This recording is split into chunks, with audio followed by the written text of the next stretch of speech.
fait, pour cette entreprise, ce chantier a été un des chantiers les plus difficiles à réaliser de par les conditions climatiques, fortes houles rencontrées, les vents très forts.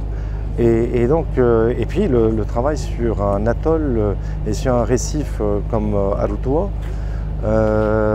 il pensait pouvoir réaliser ce travail en 5 semaines. Ça a pris 6 mois, y compris des pertes de vie, puisque un des ingénieurs est décédé, un autre a été vassané. Bref, donc ils ont quand même réussi à emporter 800 tonnes, 900 tonnes, avec 3 bateaux qui ont été démantelés. Le bateau principal, évidemment, qui est le tonnier chinois.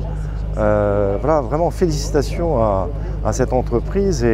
Et c'est comme c'est une première également pour la Polynésie, on sait maintenant comment faire rapidement pour intervenir, et surtout sur des navires de gros gabarits. Le coût d'opération quand même pour tout ça, c'est 400 millions de francs.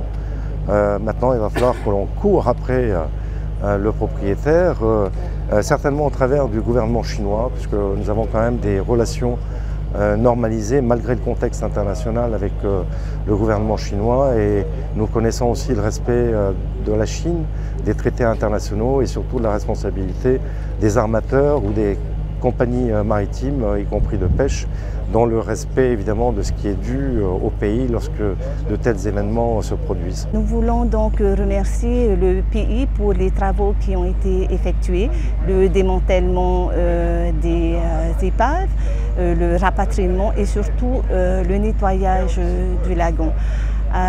Donc la population est très contente et satisfaite des résultats. Et voilà, nous tenons à remercier encore une fois le territoire, le pays.